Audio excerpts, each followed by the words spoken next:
भगवते वासुदेवाय। ओम नमो भगवते वासुदेवाय। ओम नमो भगवते वासुदेवाय।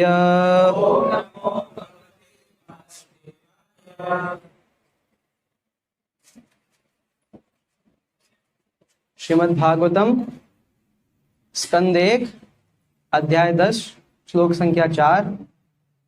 कामं ववर्ष पर्जन्यः सर्व काम दुधा मही शिशिचु स्म व्रजान गावः पया उत्स्वती पयसा उत्स्वती मुदा कामं ववर्ष पर्जन्य सर्व काम दुघामहि शिशिचुस्म व्रजान गाव पयशोधस्वतिर्मुदा कामं ववर्ष पर्जन्य सर्व काम दुघामहि शिशिचुस्म व्रजान गाव पयशोधस्वतिर्मुदा कामं ववर्ष पर्जन्य सर्व काम दुघामहि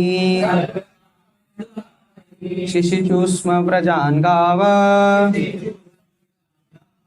पयशोधस्वतिर्मुदा।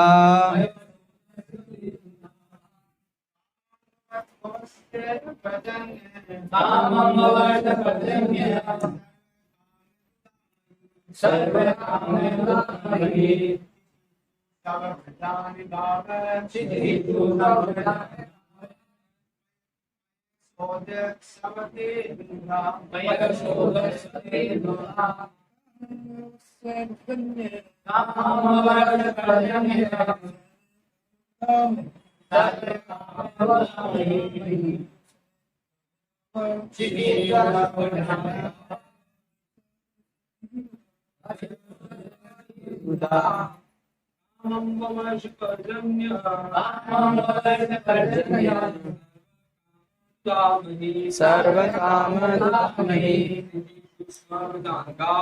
शिशिचुस्म व्रजान गाव पयशोधस्वतिर्मुदा कामं ववर्ष पर्जन्य सर्व काम दुघामहि शिशिचुस्म व्रजान गाव पयशोधस्वतिर्मुदा।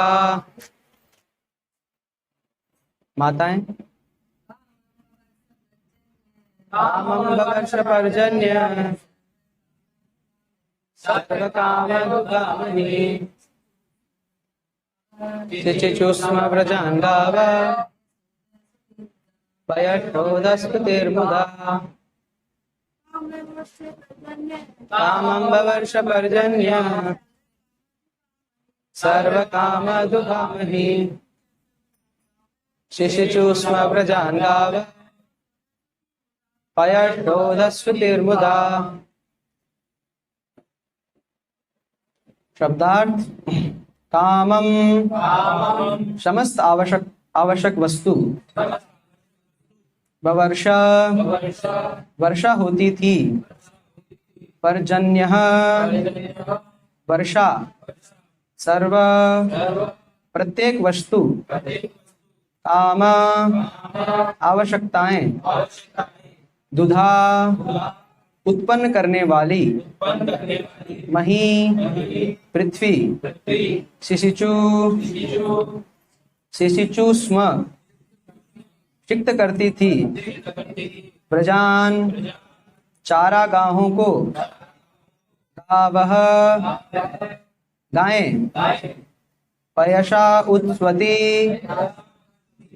भरे हुए थनों के कारण, मुदा प्रसन्नता के कारण।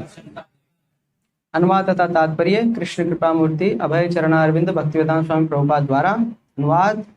महाराज युधिष्ठिर के राज्य में बादल लोगों की आवश्यकताओं के अनुसार पानी बरसाते थे और पृथ्वी मनुष्य की समस्त आवश्यकताओं को प्रचुर मात्रा में उत्पन्न करती थी।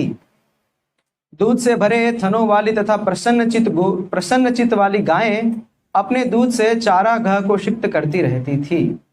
तात्पर्य बहुत ही महत्वपूर्ण तात्पर्य है, सभी जिनके पास हो पढ़े और जिनके पास नहीं हो ध्यान से सुने।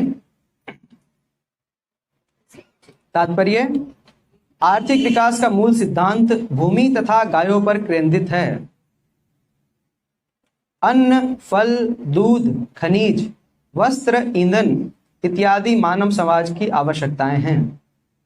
शरीर की भौतिक आवश्यकताओं की पूर्ति के लिए मनुष्य को इन्हीं वस्तुओं की आवश्यकता पड़ती है। निश्चित ही मनुष्य को मांस और मछली या लोहे के औजार तथा यंत्र नहीं चाहिए। महाराज युधिष्ठिर के शासनकाल में संपूर्ण संसार में नियमित वर्षा होती थी। वर्षा मनुष्य के नियंत्रण में नहीं होती थी। स्वर्ग का राजा इंद्रदेव वर्षा का अधिष्ठाता है और वह श्री भगवान का सेवक है। जब राजा तथा राज्य के अधीन लोग श्री भगवान की आज्ञा का पालन करते हैं तब आकाश से नियमित वर्षा होती है और यही वर्षा पृथ्वी पर विविध प्रकार की उपजों का कारण है। नियमित वर्षा से न केवल प्रचुर धान्य तथा फल उत्पन्न होते हैं, अपितु जब नक्षत्रों के साथ वर्षा का संयोग बैठता है तो बहुमूल्य रत्न तथा मोती बहुतायत से उत्पन्न होते हैं। अनाज तथा फल सब्जियों से मनुष्य तथा पशुओं का भरण पोषण होता है और मोटी ताजी गायें भरपूर दूध देती है, जिससे मनुष्य को बल तथा जीवनी शक्ति मिलती है। यदि प्रचुर मात्रा में दूध, अन्न, फल, कपास, रेशम तथा रत्न हो तो फिर मनुष्य को सिनेमा, वैश्यालयों, पशुवध केंद्रों इत्यादि की आवश्यकता क्यों पड़ती है? सिनेमा, कार, रेडियो, मांस तथा होटलों के कृत्रिम विलासी जीवन की क्या आवश्यकता है? क्या इस सभ्यता ने एक दूसरे से व्यक्तिगत एवं राष्ट्र स्तर पर लड़ते रहने के अतिरिक्त और कुछ भी दिया है? क्या इस सभ्यता ने एक व्यक्ति की सनक पर हजारों व्यक्तियों को नारकीय कारखानों में तथा युद्ध स्थलों में भेजकर समानता तथा विश्व हिंदुत्व को बढ़ावा दिया है? यहाँ पर कहा गया है कि गायें अपने दूध से चारागाह को सिक्त करती थी क्योंकि उनके थन दूध से भरे रहते थे और वे अत्यंत प्रमुख रहती थी। तो फिर क्यों उन्हें खेतों में पर्याप्त मात्रा में घास खिलाकर प्रसन्न जीवन बिताने हेतु समुचित संरक्षण की आवश्यकता नहीं है? मनुष्य अपने स्वार्थ के लिए उनका वध क्यों करते हैं? मनुष्य अन्न, फल, दूध से क्यों नहीं संतुष्ट होता, जिनसे हजारों प्रकार के व्यंजन तैयार हो सकते हैं? इन निर्दोष पशुओं का वध करने हेतु संपूर्ण विश्व में पशुवध केंद्र क्यों है? कत्लखाने। महाराज युधिष्ठिर के पुत्र महाराज परीक्षित ने अपने विशाल राज्य का दौरा करते हुए देखा कि एक काला व्यक्ति गाय का वध करने का प्रयास कर रहा है। राजा ने तुरंत उस पशु बंधक को बंदी बनाया और उसे पर्याप्त मात्रा में दंडित किया। क्या राजा या शासनाध्यक्ष को इन बेचारे पशुओं की रक्षा नहीं करनी चाहिए जो अपनी रक्षा स्वयं करने में अक्षम है? क्या यह मानवता है? क्या देश के पशु देशवासी नहीं हैं? तो फिर संगठित पशुवध केंद्रों में उनका वध किए जाने की अनुमति क्यों दी जाती है? क्या यह समानता, बंधुत्व तथा अहिंसा के लक्षण है?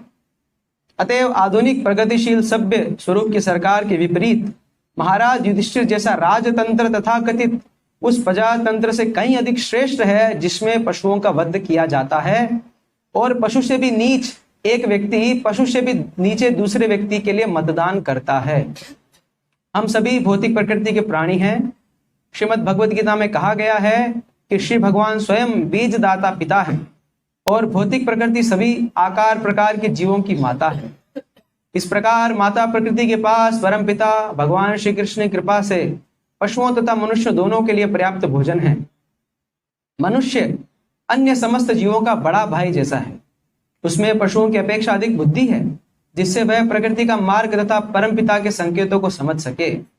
इस संसार में कृत्रिम विलास तथा इंद्र तृप्ति के लिए कृत्रिम लोभ तथा अस्थिर शक्ति द्वारा कृत्रिम ढंग से आर्थिक विकास करने का प्रयास नहीं करना चाहिए। अपितु मानवीय सभ्यता को प्राकृतिक उत्पादन पर आश्रित रहने देना चाहिए। यह तो कुकरों सुकरों का जीवन है। बहुत ही हेवी तात्पर्य है।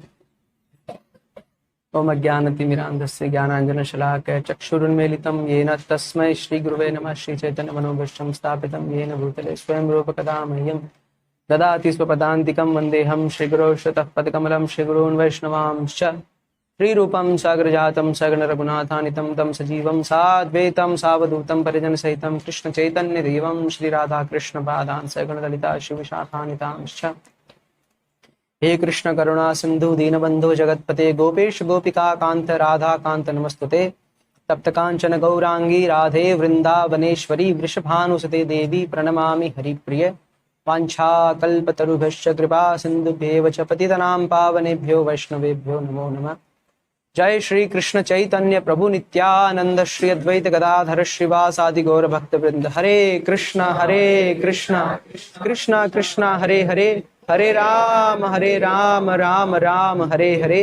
हरे कृष्ण कृष्ण कृष्ण हरे हरे, हरे राम राम राम हरे हरे। हरे कृष्ण कृष्ण कृष्ण हरे हरे, हरे राम राम राम हरे हरे।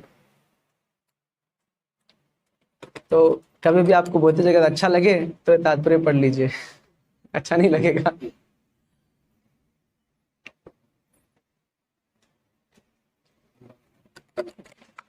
सॉरी, भौतिक जगत नहीं, आधुनिक समाज। यहाँ पर तो प्रभुपाद वास्तव में इस प्रकार से भौतिक जगत में रहते हुए भी एक, यहाँ पर आप देखेंगे प्रभुपाद जो हैं यहाँ पर किसके ऊपर कटाक्ष कर रहे हैं? आधुनिक तथाकथित सभ्यता पर।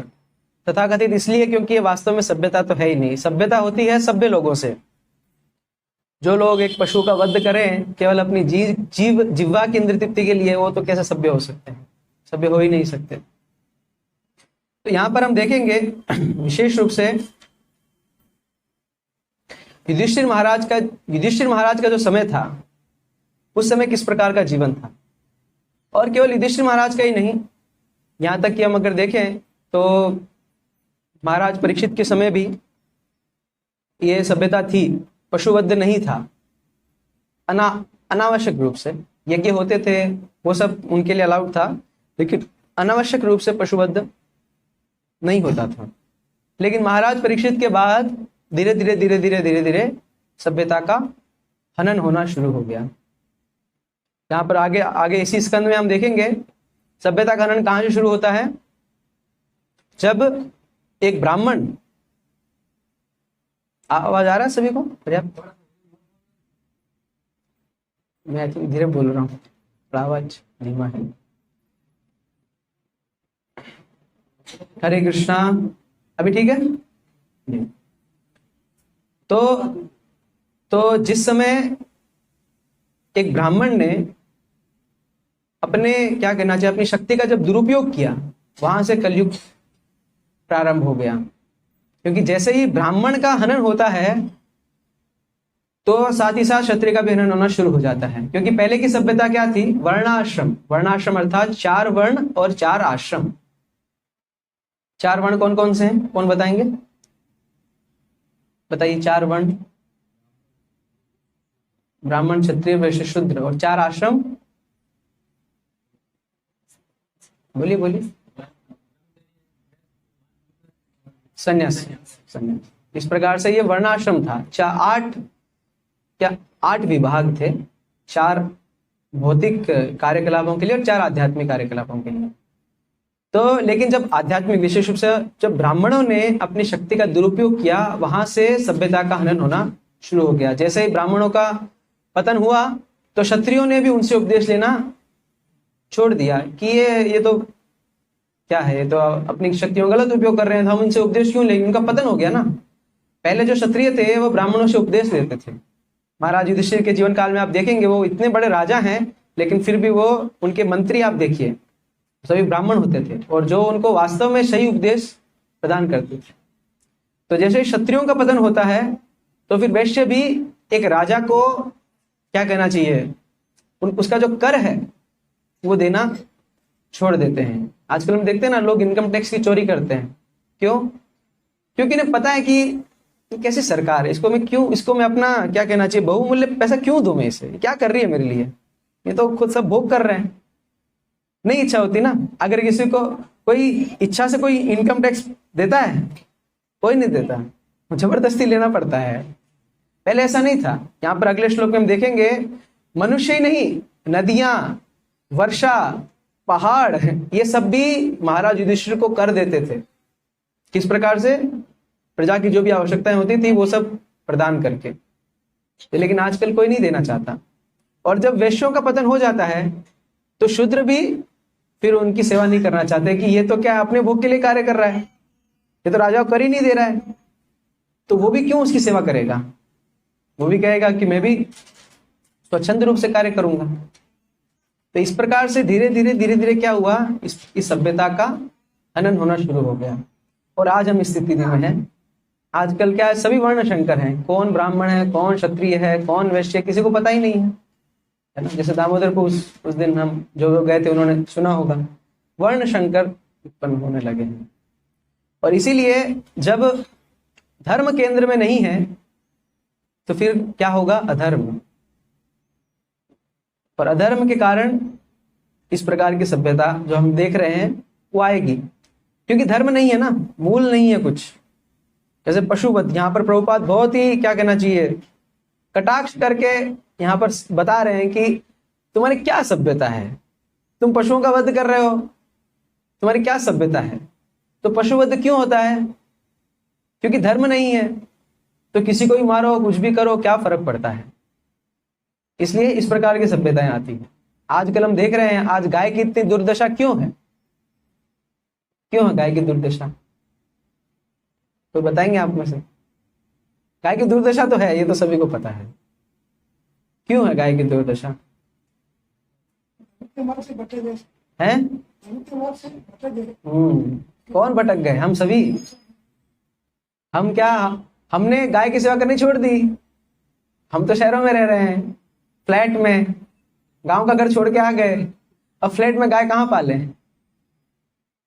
तो गाय की दुर्दशा होगी। गाय को, क्योंकि गाय क्या है, गाय पालतू है। गाय आवारा, जैसे कुत्ते घूमते ना आवारा, गाय का वो जीवन है ही नहीं। अभी गाय को कुत्ता बना दिया है हमने। हम देखे कितने हम गिरे हुए हैं, एक कुत्ते को गाय जैसे सेवा कर रहे हैं और गाय को कुत्ता बना दिया। गाय घूम रही है।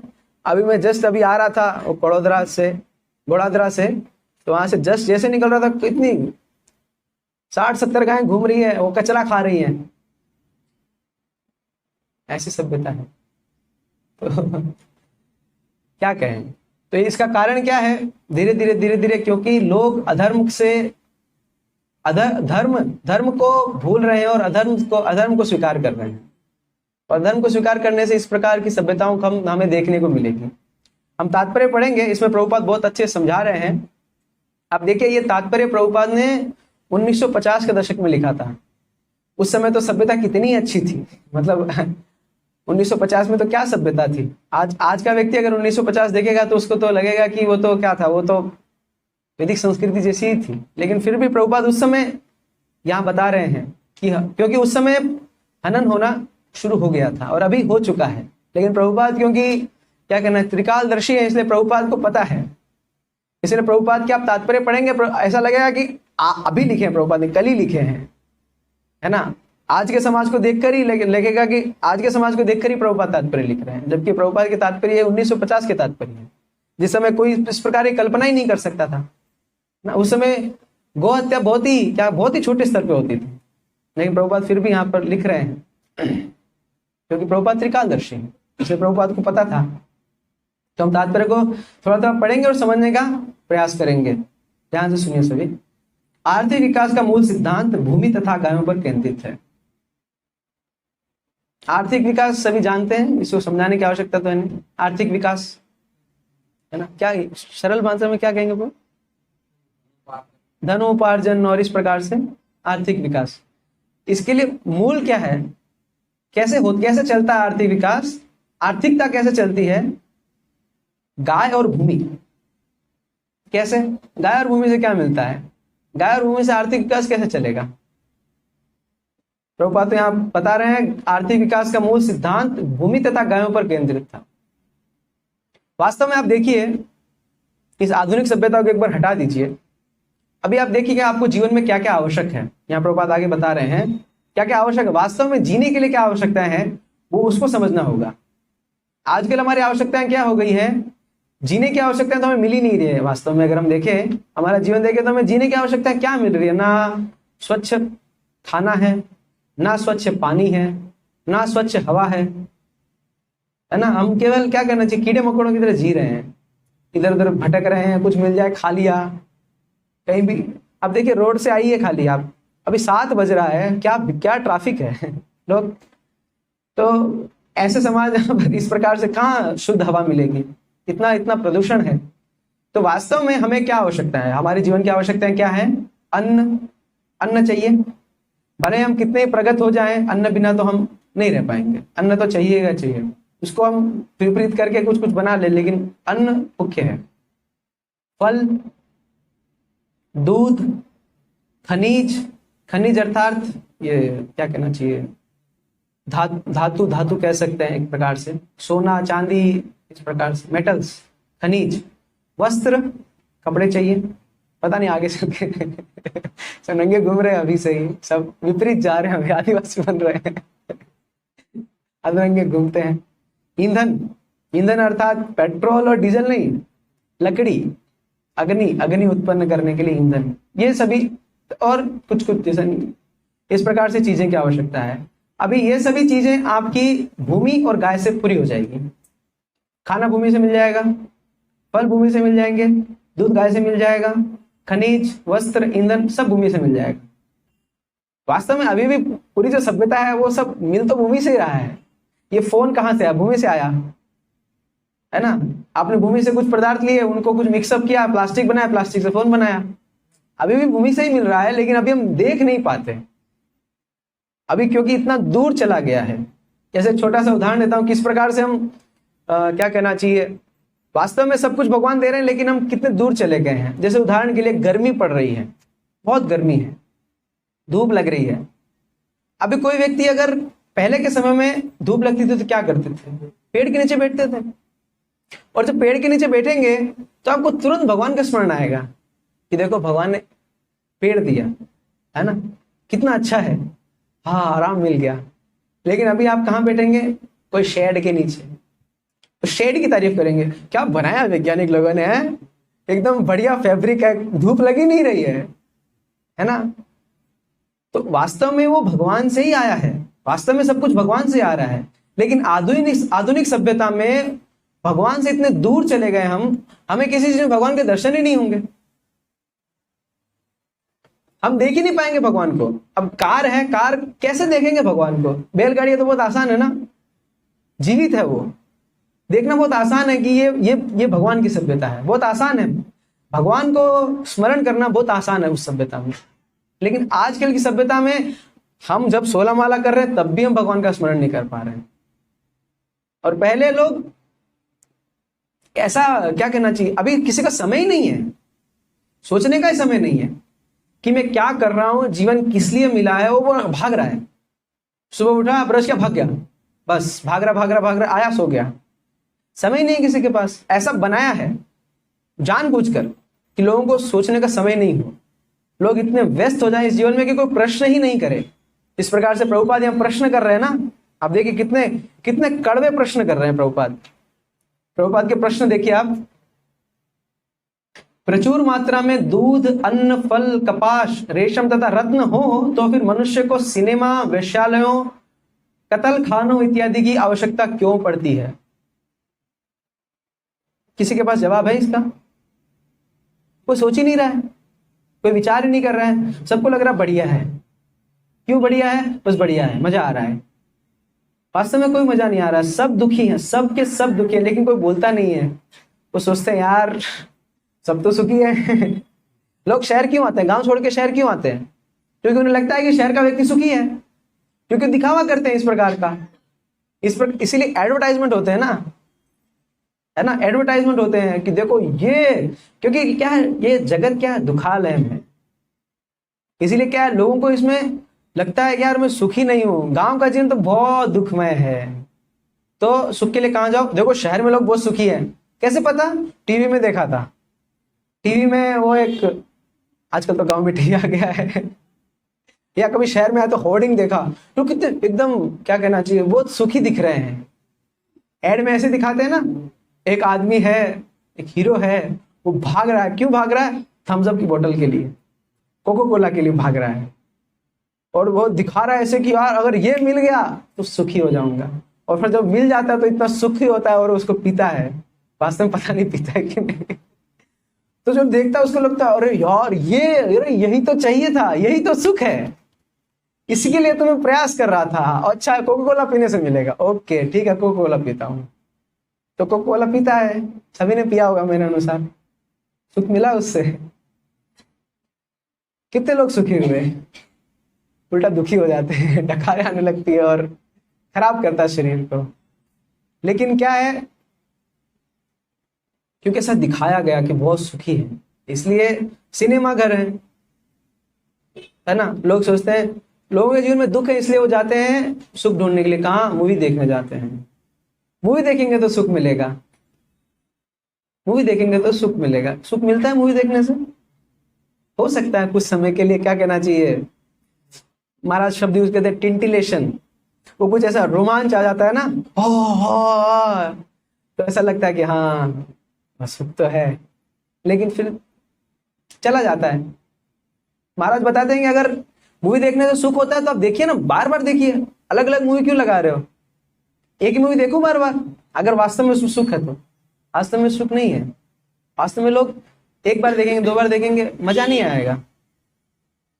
तो प्रभुपाद यहाँ पर कटाक्ष कर रहे हैं कि क्यों कर रहे हो ये सब, क्या आवश्यकता है इनकी, क्यों इसके लिए इतनी मेहनत कर रहे हो? प्रभुपाद आगे हमारे लिए बोल रहे हैं, सिनेमा, कार, रेडियो, मांस तथा होटल के कृत्रिम विलासी जीवन की क्या आवश्यकता है? विलासमय जीवन है ना, तथाकथित, बहुत एकदम बड़ा चढ़ा, एकदम गांव का आदमी देखेगा तो अरे बाप रे क्या जीवन है। गांव के लोग बहुत सिंपल रहते हैं ना, विलासी नहीं होते ज्यादा। उनकी विलासिता क्या है? दूध, दही, घी, ज्यादा जमीन होना, ज्यादा गाय होना, रत्न होना, ये उनकी विलासिता है। हमारी विलासिता क्या है? टीन के डब्बे। इनका क्या मूल्य है?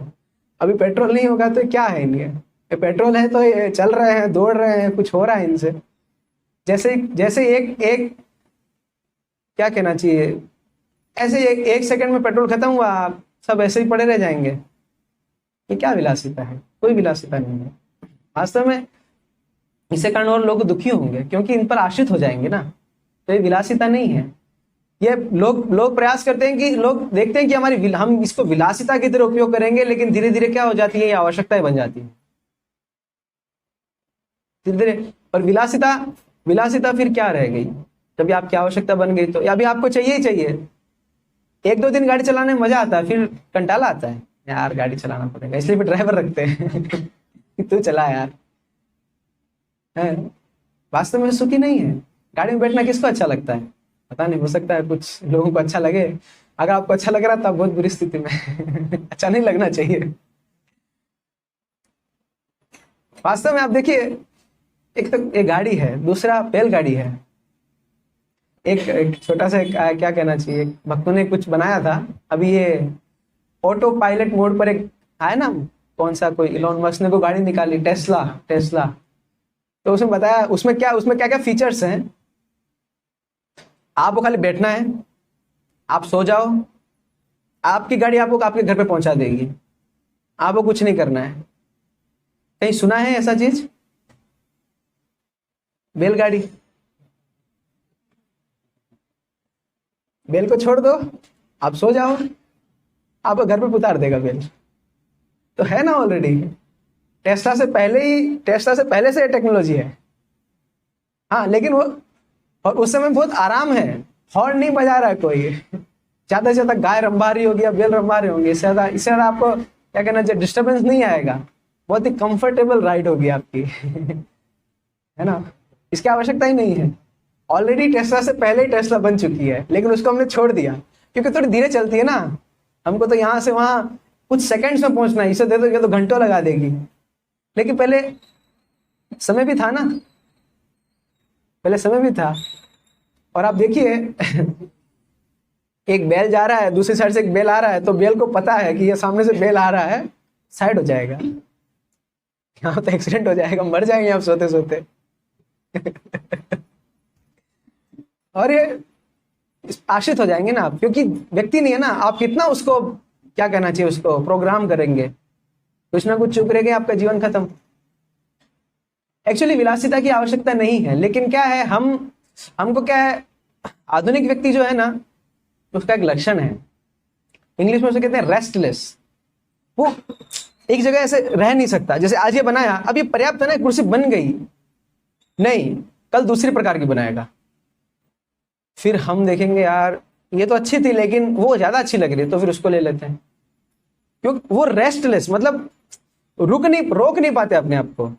ये बनाया, ये बनाया, ये बनाया, ये बनाया, अरे ये बनाया, आज ये फोन बनाया, कल दूसरा फोन, फिर तीसरा फोन, चौथा फोन, पांचवा फोन, रुक नहीं पा रहे हैं। अब देखिए वैदिक संस्कृति रुकी हुई है, शांत है, स्थिर है। एक सभ्यता कई करोड़ों सालों से चली आ रही है, कभी उसमें चेंज की आवश्यकता पड़ी ही नहीं। आज की सभ्यता में हर सेकंड चेंज चाहिए, हर सेकंड। आज ये फोन है, 2 साल बाद आपके पास फोन होगा, पॉसिबल ही नहीं है, हो ही नहीं सकता, क्योंकि बनाया ऐसा है ना, आपको चेंज होता रहना पड़ेगा, चेंज होता रहना पड़ेगा। वास्तव में इसकी आवश्यकता नहीं है। ऐसे एक सिंपल उदाहरण देता हूं मैं, आधुनिक सभ्यता की वास्तव में किस प्रकार से कोई आवश्यकता नहीं है और इसको हमने कैसे आवश्यकता बना लिया है। जैसे उदाहरण के लिए, पहले लोग खेत में रहते थे, खेत में उनका घर होता था या थोड़ा कुछ दूर घर होता था, चल के आते थे, खेत में काम करते थे, घर चले जाते थे। लेकिन अरे यार इतना चलना क्यों पड़ता है, इतना चलना नहीं पड़े, 2-3 किलोमीटर चलना नहीं पड़े, हमें क्या करें, गाड़ी ले लेते हैं, गाड़ी ले लेते हैं। गाड़ी आ गई, अब गाड़ी के लिए पेट्रोल चाहिए, पेट्रोल के फिर पेट्रोल स्टेशन चाहिए, सब हो गया। अब गाड़ी चलेगी कहाँ, कच्चे रास्ते जहाँ बैल चलता है वहां तो गाड़ी चलेगी नहीं आपकी, फिर रोड बनानी पड़ेगी, रोड के लिए फिर एक इंडस्ट्री आएगी, इंडस्ट्री आएगी, फिर एक और इंडस्ट्री आएगी, फिर ऐसे करते करते पूरा एक मंत्रालय आ जाएगा, सरकार को पूरा आप जो टैक्स दे रहे हैं उससे फिर वो बनाएंगे, सब हो गया। हाँ, रोड बन गए, फ्यूल स्टेशन आ गए, सॉल्यूशन। लेकिन क्या हुआ, थोड़ी देर बाद पता चला एक्सीडेंट हुआ, और अरे यार ये तो सोचा ही नहीं, अरे यार हमने तो कुछ अच्छा करने के लिए काम किया था, लोगों को चलना नहीं पड़े, लेकिन अभी तो यार एक्सीडेंट हो गया। कोई बात नहीं, कोई बात नहीं, एक्सीडेंट हो गया तो ठीक है, कोई बात नहीं। फिर पॉल्यूशन आ गया, क्योंकि अभी सभी गाड़ी चला रहे हैं, सबके पास 3-3 4-4 गाड़ियां हैं, जितने जितने सदस्य हैं उतनी गाड़ियां हैं, और सभी गाड़ियां चला रहे हैं, तो पॉल्यूशन आ गया, फिर ट्रैफिक आ गया। तो एक क्या करना था, खाली चलना था थोड़ा सा, लेकिन हमने क्या किया, नहीं चलें क्यों, हम बैठेंगे, बैठ के बस हम बैठे और वहां पहुंच गए, ऐसा कुछ बुद्धि लगाया। लेकिन उससे क्या हुआ, एक समाधान करने का आपने प्रयास किया, उससे 3-4 समस्याएं उत्पन्न हो गई। अभी ब्रिज बनाने पड़ रहे हैं, अभी रोड से भी काम नहीं चल रहा, ब्रिज के ऊपर ब्रिज के ऊपर ब्रिज के ऊपर ब्रिज, कहां तक बनाएंगे, क्या करेंगे। तो इसलिए तथाकथित विलास, इसीलिए मैं प्रभुपाद को, जो आप लोग पढ़ते हैं ना प्रभुपाद कोट्स, वो देखा होगा ना, उसमें 8 तारीख का कोट है, उसमें प्रभुपाद बताते हैं, आप पढ़िएगा आप सब लोग, कि क्या था एग्जैक्टली, विलासिता में अपना जीवन व्यर्थ मत गवाओ, सिंपल रहो, ऐशो आराम के लिए जीवन व्यर्थ मत गवाओ। क्या है शायद इसमें मिल जाएगा। तो उसमें प्रभुपाद बहुत ही स्पष्ट बताते हैं कि समय बचाओ, हरे कृष्ण महामंत्र का जप करो। एक्चुअल में ये पूरी सभ्यता का आधार क्या था, समय बचाना। शुरुआत की क्यों हुई, समय बचाना। जैसे हमने चर्चा किया, चलना नहीं पड़े, चलेंगे समय लगेगा ना, 3 किलोमीटर जाएंगे। ये वृंदावन में 1977 8 अक्टूबर, मतलब जब प्रभुपाद जाने वाले हैं उससे जस्ट 1 महीना पहले, ये एक्चुअली हम कह सकते हैं अंतिम उपदेश है प्रभुपाद के। प्रभुपाद बता रहे हैं, आपको ये शरीर मिला है, आपको कुछ ना कुछ खाना होगा, आपको अपना तन ढकना होगा, इसलिए अपना भोजन स्वयं उगाओ और स्वयं अपने कपड़े पैदा करो, ऐशो आराम के लिए समय व्यर्थ मत गवाओ और हरे कृष्ण महामंत्र का कीर्तन करो। कितना सरल है ना, एक ही कोट में हमारा पूरा जीवन क्या कहना चाहिए सुधर जाएगा। तो इस सभ्यता की शुरुआत क्यों हुई? समय बचाने के लिए, चलना नहीं पड़े, बात करना तो बहुत आसान हो जाए, यहाँ से फोन लगाया वहां लग गया और कम्युनिकेशन हो गया। प्रयास हमने इसीलिए किया। चूल्हे पे खाना बनाना पड़ता था, गैस आ गया, गैस पे तुरंत बन जाता है ना। चूल्हे पर तो मेहनत लगती है, चूल्हे पर माताएं सोचती है 3 टाइम नहीं बनाना पड़े 3 टाइम नहीं बनाना पड़े, 2 टाइम में काम हो जाए, है ना। इस प्रकार से विचार करते हैं क्योंकि समय बचेगा। तो पूरा सभ्यता का आधार क्या था कि हमको समय बचाना है। लेकिन क्या समय बच रहा है? आप वहां कोई भी नंदग्राम या भक्तिग्राम जाइए, आप वहां पर सुविधाएं नहीं, आधुनिक सुविधाएं नहीं है, चूल्हे पर खाना बनाना पड़ता है ना। लेकिन वहां पर आप देखिए माताओं का समय बचता है, माताओं को साधना के लिए ज्यादा समय मिलता है। क्या कारण है उसका? क्योंकि स्मार्टफोन नहीं है ना। अभी हम पहले तो हमें विचार करना चाहिए समय बचाना क्यों है, ये पता होना चाहिए। समय क्यों बचाना है, समय बचा के करना क्या है, क्या करना है समय बचा के? लोग भागते हैं ना, अरे समय बच जाएगा, समय बचा क्या करेंगे? भोग करेंगे। उसके लिए समय बचाने से क्या लाभ है? इससे अच्छा है सेवा करो।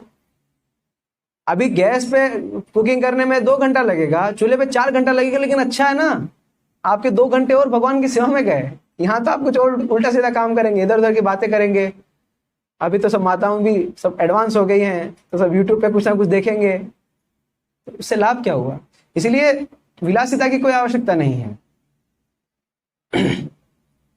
वास्तव में आप देखिए, क्या कहना चाहिए, इतना जटिल बना दिया है सरल जीवन को कि हमारा जो समय, हम बचा ही नहीं सकते समय, हमारे पास समय नहीं है।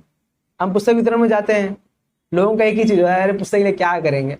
पुस्तक वितरण में क्यों? हमारे भक्तों को देख लीजिए, उस दिन हम चर्चा कर रहे थे, बुक लेने के लिए प्रभु जी कह रहे हैं, प्रभु जी टाइम ही नहीं है, कब पढ़ेंगे कब पढ़ेंगे कब पढ़ेंगे कब पढ़ेंगे। तो इतना क्यों मेहनत करें, इतना क्यों भाग रहे हैं?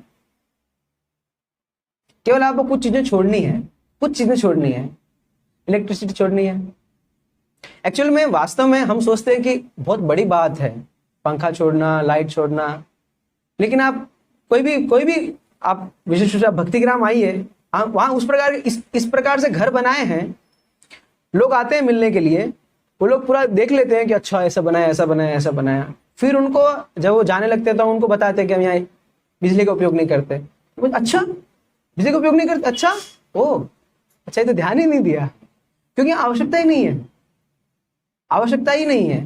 जैसे अभी आपने देखिए, आपका घर देखिए चारों तरफ से बंद है, तो पंखे बिना आप मर जाएंगे, नहीं रह पाएंगे। लेकिन वहां आवश्यकता, गर्मियों में भी आवश्यकता नहीं है, गर्मियों में ऐसी हवा चलती है, पसीना आता है। पसीना एक्चुअली भगवान पसीना क्यों दिए हैं? पसीने का कारण है, पसीना आए जिससे हवा चले तो ठंडक मिले शरीर को, तो अच्छा है, थोड़ी तपस्या लेनी चाहिए, वो अच्छा है शरीर के लिए। वास्तव में इन सब की आवश्यकता नहीं है, इस विलासिता की आवश्यकता नहीं है। सरल जीवन में हम रहकर बहुत ही आसानी से जीवन को क्या कहना चाहिए, बहुत ही अच्छे से व्यतीत कर सकते हैं, हमें इन चीजों की आवश्यकता नहीं है। लेकिन क्या है, फिर भी हम देखते हैं कि लोग रुचि नहीं लेते, डर लगता है लोगों को, अरे क्या होगा, सिक्योरिटी है ना, सिक्योरिटी इशू, मैं नहीं रह पाया तो क्या होगा, अरे मैं इसके बिना नहीं रह पाऊंगा, मैं उसके बिना नहीं रह पाऊंगा, मैं उसके बिना नहीं रह पाऊंगा। प्रयास तो कीजिए, पहले रह रहे थे ना। आप कल यही विचार कीजिए, पहले लोग कैसे रहते थे। और आप लोग तो सब मारवाड़ी परिवारों से हैं, तो आप लोगों को तो पता होगा। आप लोगों का राजस्थान में तो कुछ सालों पहले तक भी लाइट नहीं थी, बहुत ही सिंपल जीवन था, खेती भी बहुत ही क्या कहना चाहिए लिमिटेड थी, इतनी सब ये क्या बोरवेल्स और इन सब की वो नहीं थी, अभी भी नहीं है हमारे खेत में, तो अभी भी बोरवेल नहीं है, बारिश से खेती होती है, आवश्यकता ही नहीं है। तो आप लोग देखिए, विचार कीजिए कि पहले हम कितने सुखी थे। हाँ, ये सब आधुनिकताएं नहीं थी, जीवन थोड़ा कष्टमय था जरूर, लेकिन लोग सुखी थे। आज हमने बहुत ही क्या कहना चाहिए, बहुत आरामदायक तथाकथित जीवन बना दिया, लेकिन हम दुखी हैं। कोई भी व्यक्ति से आप पूछिए, रोड पे किसी से जाके पूछे तुम सुखी हो क्या, तो सुखी नहीं है। और अगर वो कह रहा है वो सुखी है तो वो पागल है, उसको आप पागल खाने भेजिए। कैसे सुखी हो सकता है कोई है? आप बाहर की सभ्यता को देखिए, देख के घिन आती है, क्या है ये। पहले अलग बात है। अभी कोई भी आप फार्म कम्युनिटी जाके आएंगे, फिर आप देखेंगे शायद क्या है, क्यों कर रहे हैं लोग, क्योंकि वहां का जीवन बहुत ही सदोगुणी है, बहुत ही आराम, मतलब धीमा जीवन है, बहुत तेजी नहीं है। अभी आप देखिए बहुत सारे भक्त हैं, वो धोती कुर्ता पहन के नहीं आ सकते क्योंकि तुरंत काम पे निकलना है। वहां ऐसा नहीं है, वहां मंगल आरती करते हैं भक्त, गुरु पूजा करते हैं, दोपहर में कक्षा होती है, संध्या आरती होती है, संध्या आरती के बाद कक्षा होती है। तो इतना समय है आध्यात्मिक जीवन के लिए। और जो कार्य भी कर रहे हैं वो कार्य क्या है? भगवान का कार्य है। या अगर चलो भगवान के लिए नहीं कर रहे, अपने लिए कर रहे हैं, लेकिन जैसा भगवान ने बताया वैसा तो कर रहे हैं। कृष्ण का जीवन जी रहे हैं वास्तव में। आप देखिए तो अब भागवतम के 10वें स्कंद में पढ़िए कृष्ण का जीवन। कृष्ण कहाँ रहते थे, कृष्ण क्या करते थे। कृष्ण इस जीवन में नहीं आए। कृष्ण का जीवन था वृंदावन का जीवन, आज का वृंदावन नहीं, उस समय का वृंदावन। वृंदावन का जीवन क्या है? प्रभुपाद बताते हैं एक वार्तालाप में कि फार्म कम्युनिटी अर्थात कृष्ण एंड बलराम। कैसे? कृष्ण क्या करते हैं? गाय चराते हैं। बलराम जी क्या करते हैं? खेती करते हैं। तो ये कृष्ण बलराम का जीवन है। लेकिन हम भगवान का जीवन छोड़ के हम तथाकथित इन वैज्ञानिकों का जीवन जी रहे हैं, डार्विन का जीवन जी रहे हैं हम, है ना। और हम भक्ति करना चाहते हैं। कैसे करेंगे? हमारा लक्ष्य क्या है?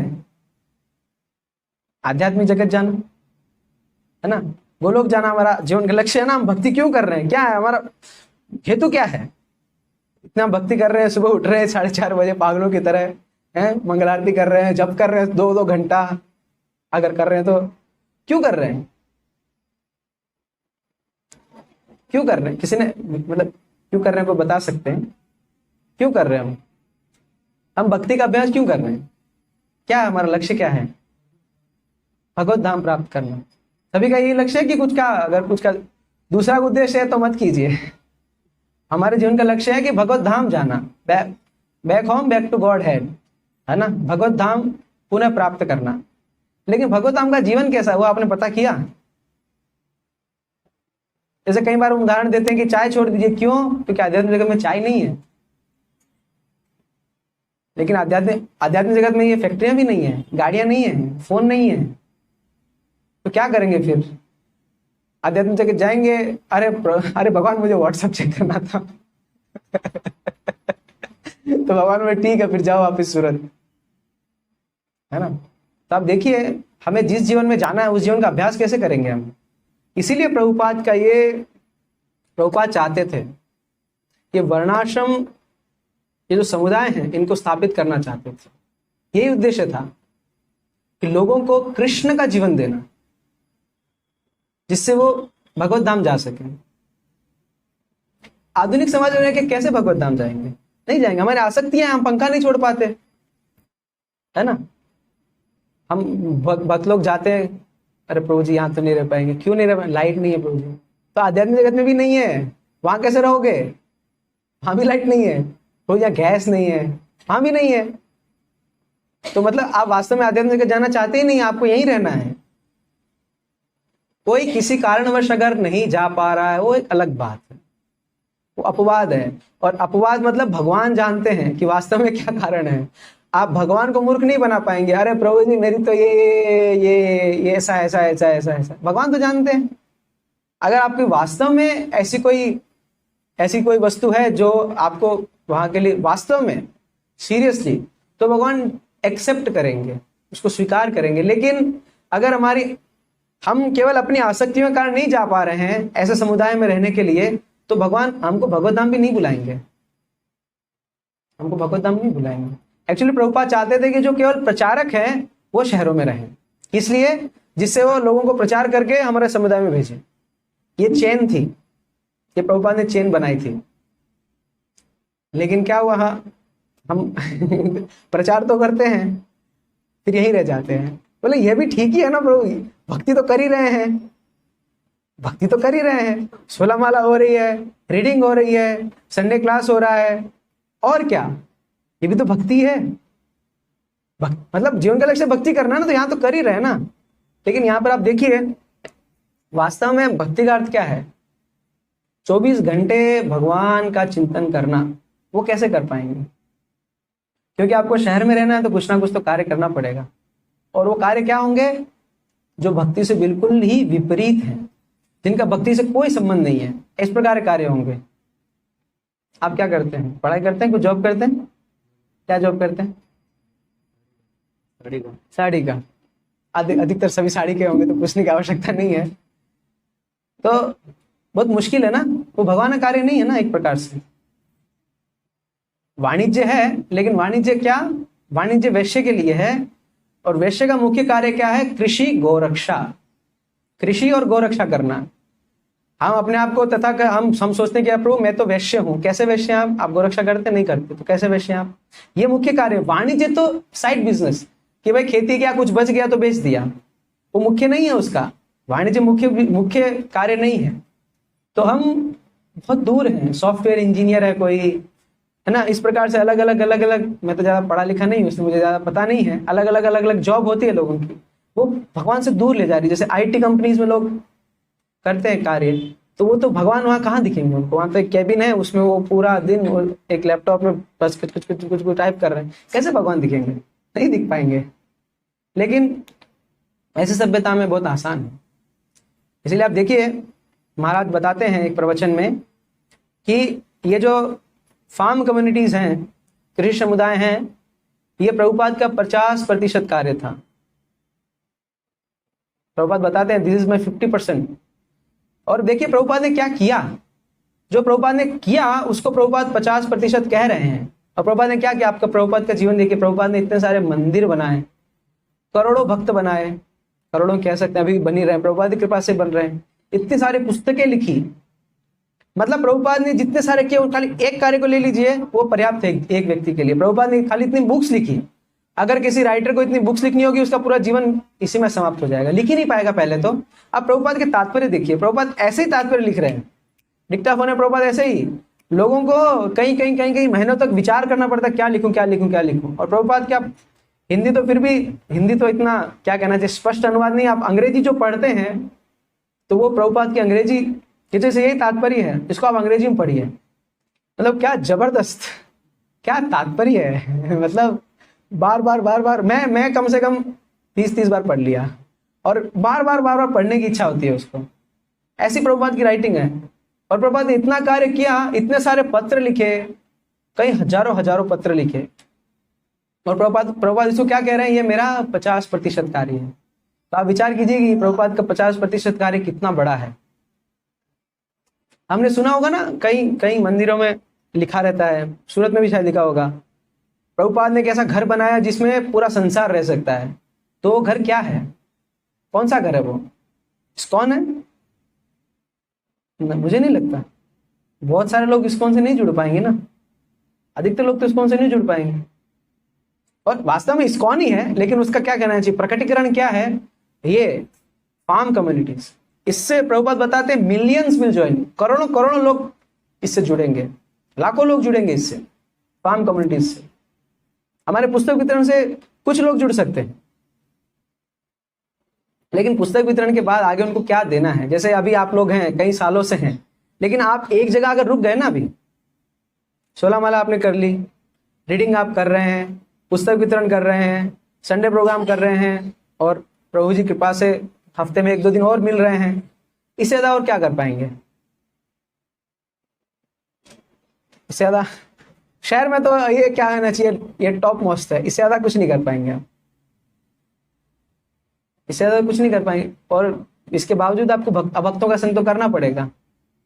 अभी यहाँ पर आके आपकी भक्ति रुक गई, तो ये फार्म कम्युनिटीज जो हैं वो आगे की भक्ति देने के लिए किस प्रकार से आप अपने 24 घंटे भगवान की सेवा में नियोजित कर सकते हैं, तो इसको इस प्रकार से विचार कीजिए। तो मैं बता रहा था कि प्रभुपाद का 50% कार्य है, और महाराज बताते हैं कि अगर ये वाला 50% जो नहीं हुआ है, जो बाकी है, अगर वो स्थापित नहीं हुआ, तो जो 50% हुआ है वो भी खत्म हो जाएगा। और हम देख रहे हो रहा है। आप देखिए मंदिरों की जो थोड़े जानते हैं जो भक्त, उनको पता है मंदिरों की कोई बहुत अच्छी स्थिति नहीं है। ब्रिज पिचिंग के नाम पे हम लोग क्या क्या करना शुरू कर दिए हैं, बहुत कुछ उल्टा सीधा सब चल रहा है।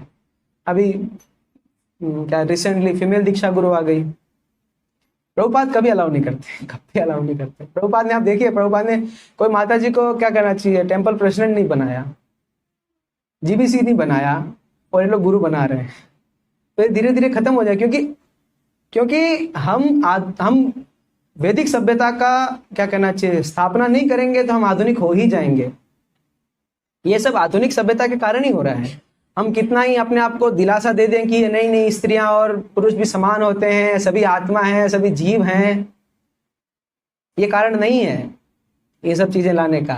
प्रभु जी, हमें प्रचार करना है, प्रचार करने के लिए थोड़ा नीचे आना पड़ेगा।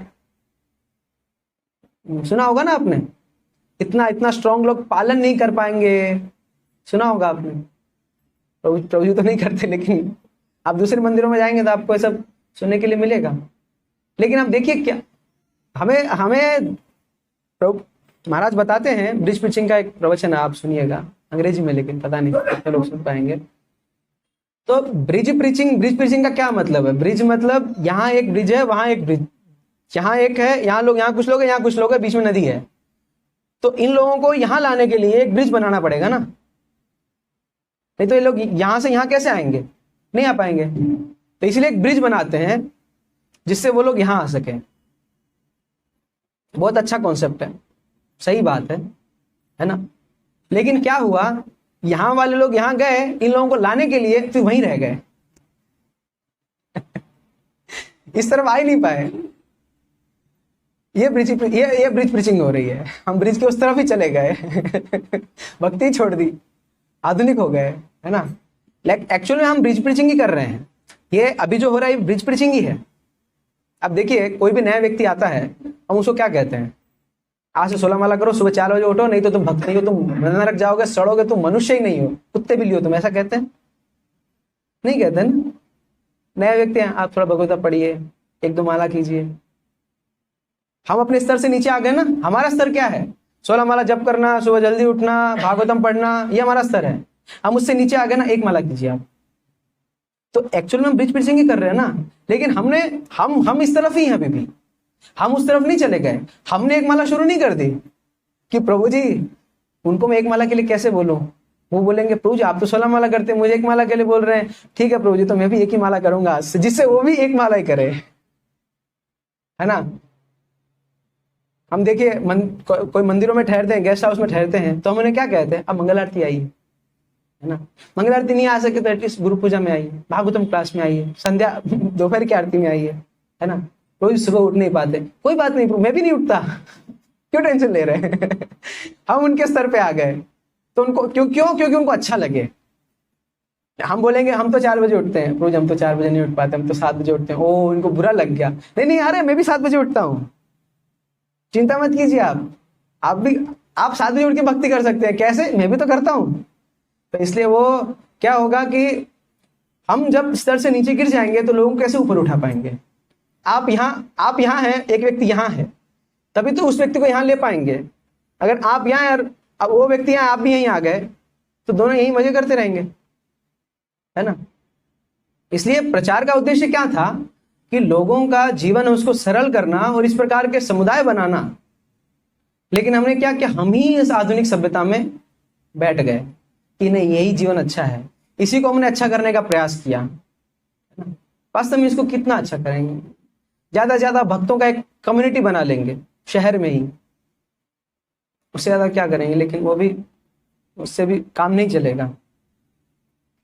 इसलिए अगर ये प्रभुपाद के 50% कार्य नहीं हुआ तो ये कार्य भी हम देख रहे हैं धीरे धीरे डिटेरेट हो जाएगा। और धीरे एक समय आएगा कि क्या कहना चाहिए, खाली बाहर इस्कॉन का बोर्ड लगेगा, लेकिन अंदर सब रामकृष्ण मिशन और ये सब उल्टे सीधे सब कार्य चल रहे होंगे।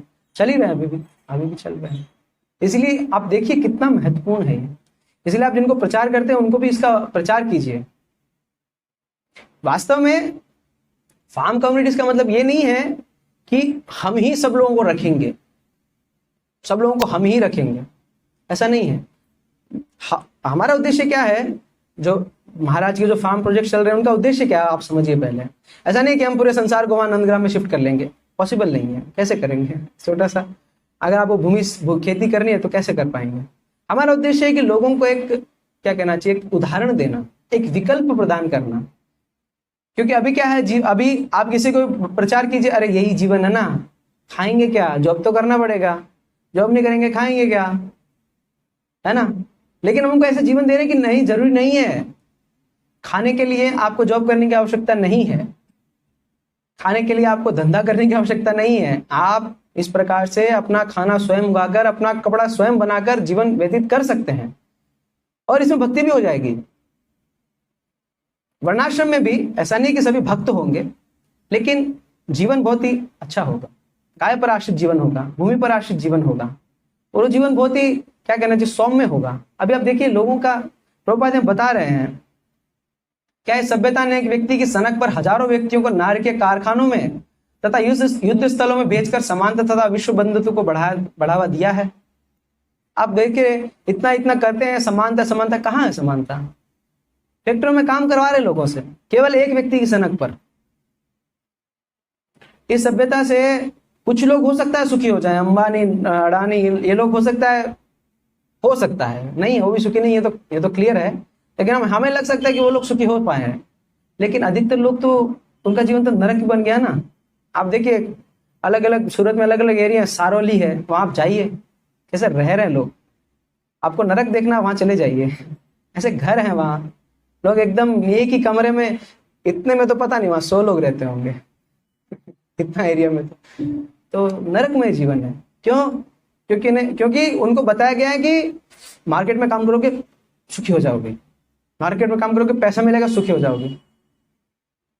सब जो बता रहे थे, वापी एक बहुत छोटा सा शहर है ना, वापी, वहां पर एक भक्त बता रहे थे, वो अपना गांव का घर, इतना बड़ा घर था उनका, वो छोड़ के यहाँ आए और यहाँ एक घर लिया, और घर कैसे लिया? 20 साल की किस्तों पे लिया, 20 साल तक उस घर का रेंट चुकाएंगे, और फिर जाके उनका घर होगा, फिर उस घर में आराम करेंगे, जबकि वो आराम वो उस घर में कर ही रहे थे। खाली उस घर में आराम नहीं करके वो इस घर लिया, और अभी 20 साल तक वो काम करेंगे, तब जाके वो घर उनका होगा। जो उनका घर था वो छोड़ दिया।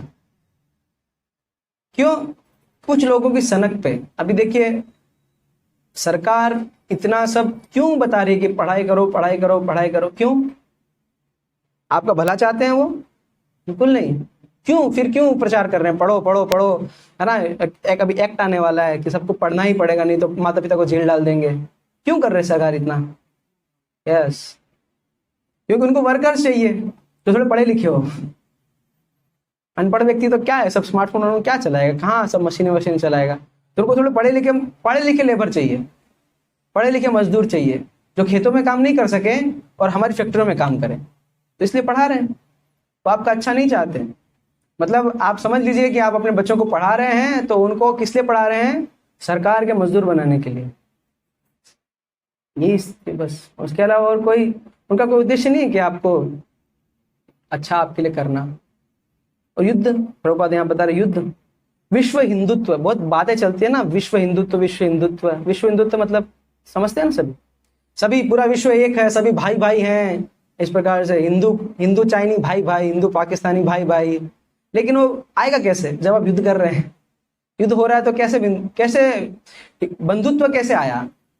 पहले आप देखिए महाराज युधिष्ठिर के समय में भले ही छोटे छोटे शासनकर्ता थे, लेकिन एक क्षत्र राजा था। युधिष्ठिर महाराज केवल एक राजा थे, परीक्षित महाराज केवल एक राजा थे पूरे संसार के। वो बंधुत्व हुआ ना, वहां सब एक व्यक्ति के ऊपर आश्रित हैं। अभी तो इस प्रकार से स्थिति नहीं है, केवल एक व्यक्ति की सनक पर सब चल रहा है ना। अभी क्या कहना चाहिए, रशिया और यूक्रेन में युद्ध हुआ, क्यों हुआ? एक व्यक्ति की सनक पे। वो पुतिन ने बोला कि नहीं मुझे यूक्रेन चाहिए, 1000 लोगों को मरवा दिया। उधर से उसने बोला नहीं दूंगा, तो 2 लोगों का झगड़ा है, उसमें 2 देश पूरे खत्म हो गए आप सोच लीजिए, आपको लग रहा है कि हम बहुत अच्छे हैं, कभी मोदी का सनक क्या बोला है, पाकिस्तान को खत्म करना है, और उधर से पाकिस्तान ने हमला बोल दिया, आपका सूरत कब खत्म हो जाएगा आपको पता भी नहीं चलेगा। मुझे लगता है सबसे पहले इन मेट्रो सिटीज पर ही हमला होगा अगर युद्ध हुआ तो। बॉम्बे, सूरत, दिल्ली। तो आप खुश मत होइए कि अगर आपकी सिटी मेट्रो सिटी बन रही है, तो दुखी होइए कि अब हम निशाने पे आ गए हैं। आप सब आप विचार कीजिए, अगर युद्ध हुआ, मान लीजिए पाकिस्तान से नहीं हुआ, चाइना से हुआ, किससे भी हो गया, तो वो कौन सी जगहों को निशाना बनाएंगे? वहां एक एमपी में कोई भक्तिग्राम में 1 एकड़ में, वहां कौन बम फोड़ रहा है? 20-30 लोग रहते हैं। नंदग्राम में 100-200 लोग रहते हैं, उन पे कौन बम फोड़ रहा है? बम कहाँ फूटेगा? सूरत में फूटेगा।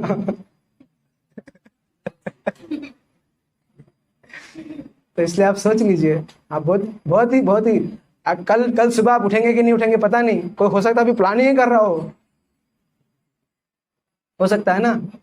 वो नॉर्थ कोरिया साउथ कोरिया पता नहीं कहाँ का, वो पागल है ना एक व्यक्ति, कभी बटन दबा दिया, खाली एक बटन दबाना है, सारी मिसाइल छूट जाएंगी। सोच लीजिए। इसलिए प्रयास कीजिए जल्दी से जल्दी सभ्यता से निकलने का।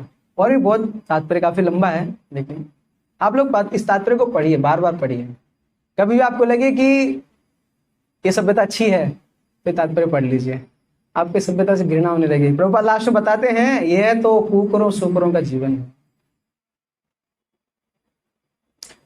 हम कितना ही प्रयास कर लें, कितना ही हम भक्ति कर लें, लेकिन हमारा जीवन अगर इस प्रकार का रहेगा तो हम भक्ति पालन नहीं कर पाएंगे। हम देखिए ना, हम धोती कुर्ता नहीं पहन पा रहे हैं, भक्ति तो बहुत दूर की बात है, धोती कुर्ता नहीं पहन पा रहे हैं हम। वहां पर हम धोती कुर्ता ही पहनते हैं, हम पैंट शर्ट पहनते ही नहीं है। अब देखिए नंदग्राम में कभी आपने देखा है किसी भक्त को धोती कुर्ता के अलावा? एक्चुअली वास्तव में वो हमारी ड्रेस है। आध्यात्मिक जगत में भगवान क्या पहनते हैं? देखिए सभी, देखिए दर्शन कीजिए, भगवान क्या पहनते हैं। उनके से आपको पैंट शर्ट में एक्सेप्ट करेंगे भगवान? नहीं करेंगे, है ना। माताएं किस प्रकार के कपड़े पहनती है? माता देखिए राधा रानी साड़ी पहनती है। वहां पर छोटी छोटी बच्चियां हैं, साड़ी पहनती हैं। यहाँ पर तो बड़ी बड़ी दादियां हैं, वो भी जीन्स टॉप में घूमती है। सही में आप देखिए, सूरत की तो बहुत दुर्दशा है। एमपी फिर भी पूरा ठीक है, सूरत की तो बहुत दुर्दशा है। विशेष पूरे गुजरात में ही ऐसा है। बहुत बहुत बहुत धीरे, बहुत नीचे गिर रहा है, बहुत। कहाँ जाके रुकेगा पता नहीं। हमारी माताएं बाल नहीं बनाती हैं, ऐसे घुमा के, अच्छा नहीं है।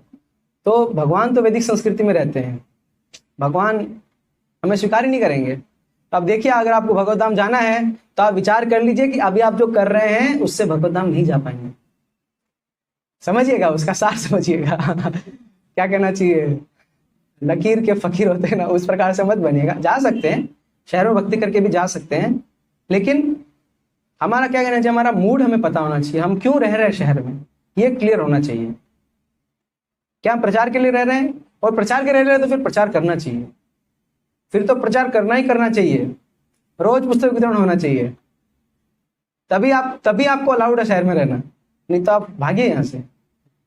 या फिर आप भक्त नहीं है, आप भक्त हैं और आप शहर में रह रहे हैं, मतलब आपको हर दिन प्रचार करना है। प्रभु जी ऑलरेडी कर ही रहे हैं, एक्चुअल में हर दिन कर ही रहे हैं, लेकिन जो नहीं कर रहे हैं उनके लिए बोल रहा हूं। आप शहर में रह रहे हैं, आप प्रचार नहीं कर रहे हैं, मतलब भक्त नहीं है। प्रयास कीजिए। शहर में रहना मतलब प्रचार करना, नहीं तो फार्म कम्युनिटीज, कृषि समुदाय, वर्णाश्रम, इसको स्थापित करना है। क्योंकि वास्तव में वर्णाश्रम क्या है? वहां का वर्णाश्रम का उद्देश्य क्या है? ये आधुनिक जगत का उद्देश्य क्या है? भोग करो, भोग करो, भोग करो, भोग करो, ऐसे भोग रहे कुत्ते की तरह, भोग करो, भोग करो, भोग, ये चाहिए। वर्णाश्रम का उद्देश्य क्या है? विष्णु आराधते पंथा नान्य तत्तोष कारण। वर्णाश्रम का उद्देश्य क्या है?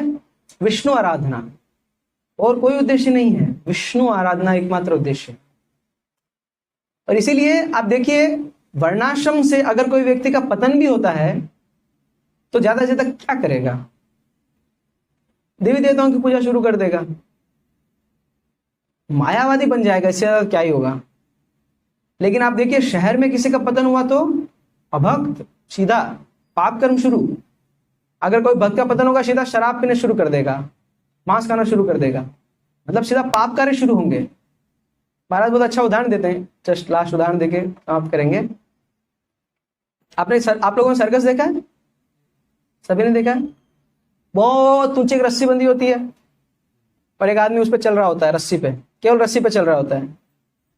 अब आप देखिए, इतना ऊंचा है वो, बहुत अच्छा बैलेंस है उसका, लेकिन अगर वो गिर गया तो 100 फीट से नीचे गिरेगा तो सीधा तुरंत हड्डियां टूट जाएगी, मर जाएगा, हेड इंजरी हो जाए, कुछ होगा, मर गया वो तुरंत।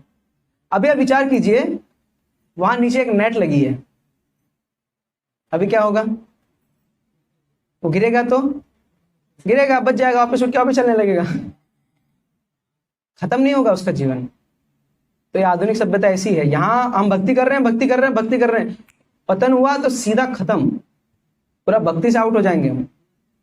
वर्णाश्रम में अगर को भक्ति से ज्यादा ज्यादा क्या होगा?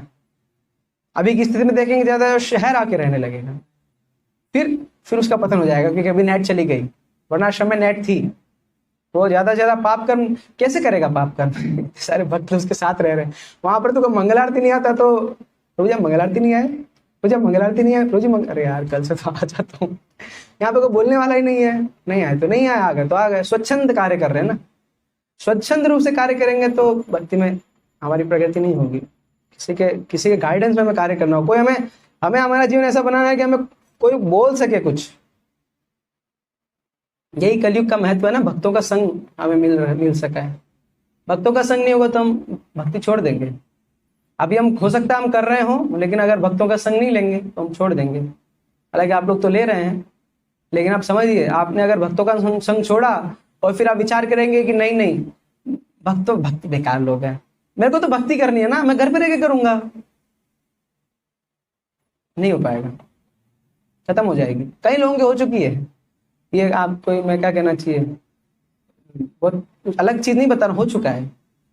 भक्त लोग आते हैं, कुछ भक्तों से मनमुटाव होते हैं, भक्तों का संग करना छोड़ देते हैं, भक्ति खत्म हो जाती है, ऐसा होता है। इसलिए भक्तों के संग में आइए, स्वच्छंद रूप से कार्य मत कीजिए, और ऐसे भक्तों के संग में आइए जहाँ 24 घंटे भक्तों के साथ हैं। वास्तव में उस समय आप सुखी होंगे, वास्तव में उस सभ्यता में आप सुखी होंगे। हाँ, कुछ ऊपर नीचे चलता रहेगा, कहाँ सुनी बोल दिया, वो ठीक है, लेकिन आप वास्तव में उस जीवन में सुखी रहेंगे, क्योंकि आप कृष्ण के लिए कार्य कर रहे होंगे। वर्णाश्रम क्या है? प्रभुपाद का कार्य ना, प्रभुपाद किसका कार्य कर रहे हैं? कृष्ण का कार्य कर रहे हैं। तो आप वास्तव में वहां पर आपको दृढ़ता रहेगी, वहां पर आप टिके रहेंगे, भक्ति नहीं छोड़ेंगे। तो यहाँ हम समाप्त करेंगे। क्षमा चाहता हूँ अगर किसी को कुछ बुरा लग गया हो, तो कुछ प्रश्न है तो पूछ सकते हैं। समय तो आई थिंक 9 बज गया है, एक दो प्रश्न हो तो पूछ सकते हैं किसी को। सभी लोग संतुष्ट हैं? तो आपने कहा कि पेट्रोल की गाड़ियां चल रही हैं, ये भी तो हो सकता है कि अभी इलेक्ट्रिक गाड़ियां आ रही हैं। देखिए, मतलब इसमें क्या कहना चाहिए, पहली तो ये बात है कि इलेक्ट्रिसिटी कैसे जनरेट कर पा रहे हैं। इलेक्ट्रिसिटी जनरेट करने के लिए भी पेट्रोल चाहिए, बिना पेट्रोल के तो आप इलेक्ट्रिसिटी भी जनरेट नहीं कर पाएंगे, पहली बात। दूसरा, जितनी एनर्जी आपको पेट्रोल से मिल रही है, ये थोड़ा सा टेक्निकल है, आप समझने का प्रयास कीजिएगा, क्योंकि हम सोचते हैं ऐसा कि अब तो इलेक्ट्रिक आ गया, अब तो क्या पेट्रोल की जरूरत ही नहीं है।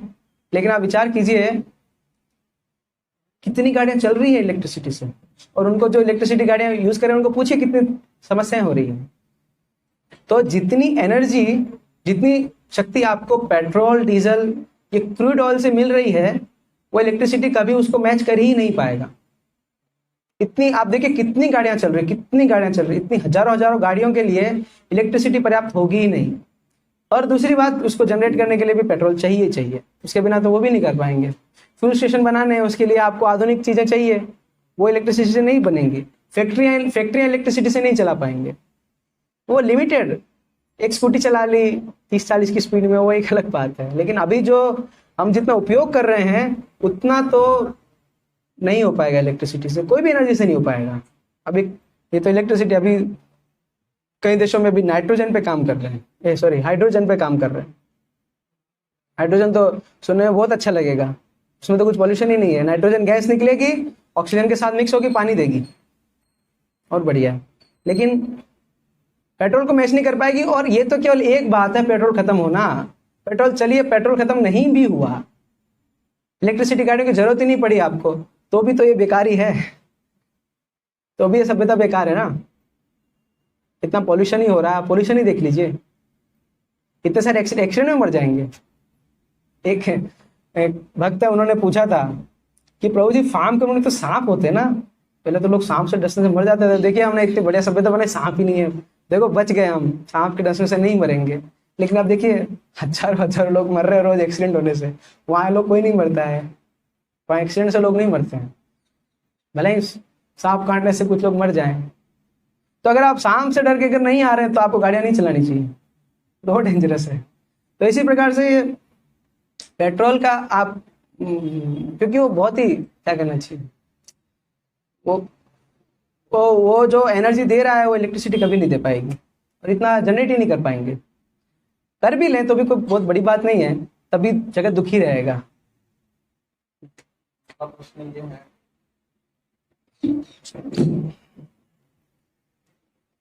जैसे आपने बताया कि वर्णाश्रम एक विकल्प हमें रखना है, लोगों को पता चले कि हम वर्णाश्रम फार्म में जा सकते हैं। लेकिन हमारे वक्तों में काफी वक्त ऐसे हैं जो 50 वर्ष उम्र हो चुकी है या होने वाली है, तो उन शहर में इतने सालों से रह रहे हैं कि थोड़ी थोड़ी भक्ति चालू कर दी है। अब वो वर्णाश्रम फार्म में जाएंगे तो उनकी क्या भूमिका है, और शहर को छोड़ेंगे तो क्या वहाँ करेंगे, या फिर उन्हें शहर में रह के करना चाहिए कुछ कार्य, थोड़ा उस पर आप प्रकाश डालेंगे।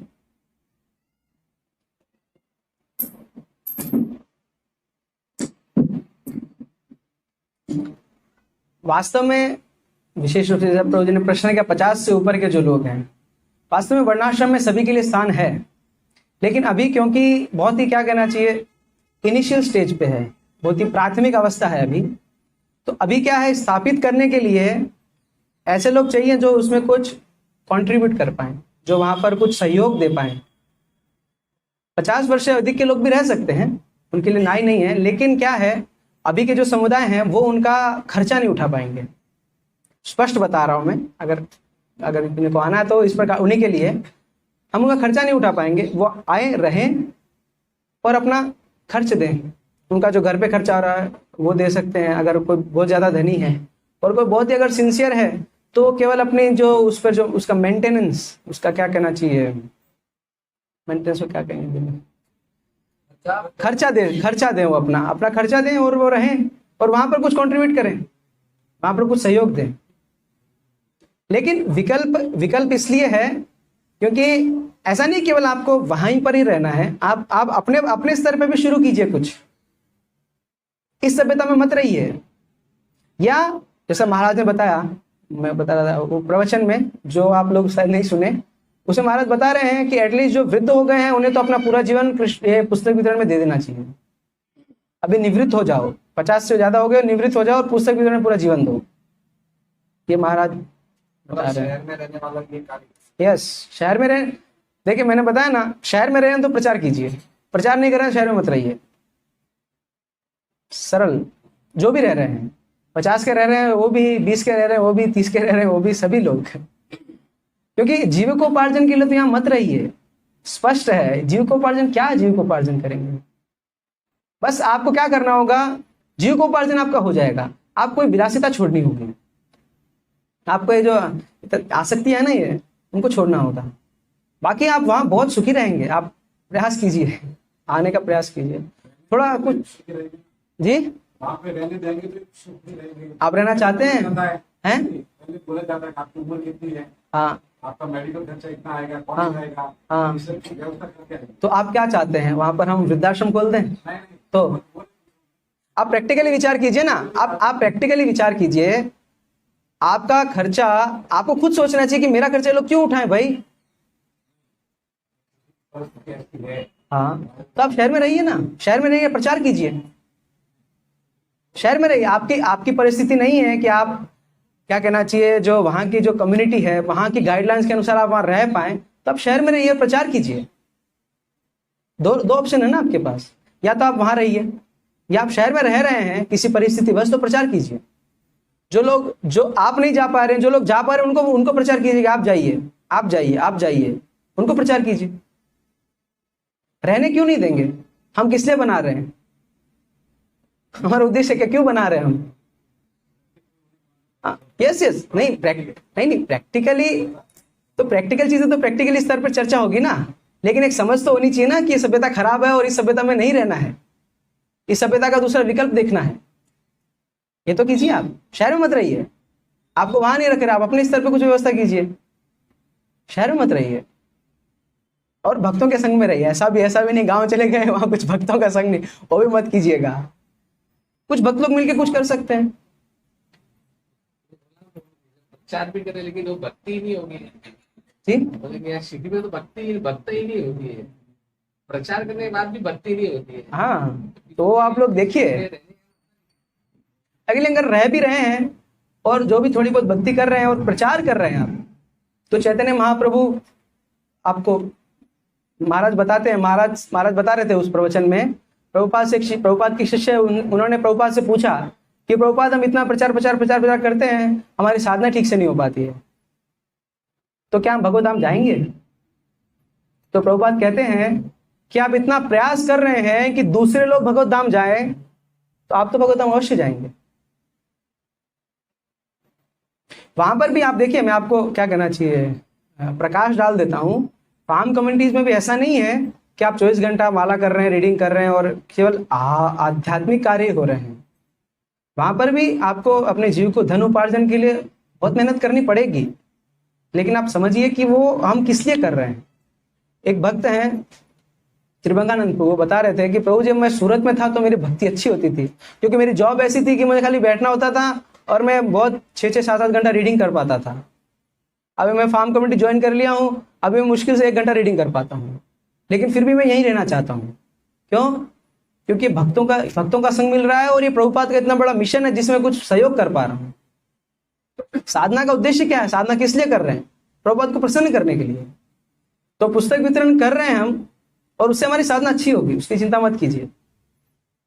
उससे हमारी साधना, जो पुस्तक वितरण करते हैं, फार्म कम्युनिटी रहते हैं, उनकी साधना अन्य लोगों से तो अच्छी होती है, उसका तो आप चिंता ही मत कीजिए। आप प्रचार कर रहे हैं, भी आपकी साधना है, भक्ति में साधना है। आप अन्य लोगों को बता रहे हैं भगवान के बारे में, कीर्तन कर रहे हैं आप, ये भी साधना है। ठीक है, हरे कृष्णा। हाँ, कुछ प्रश्न आपका?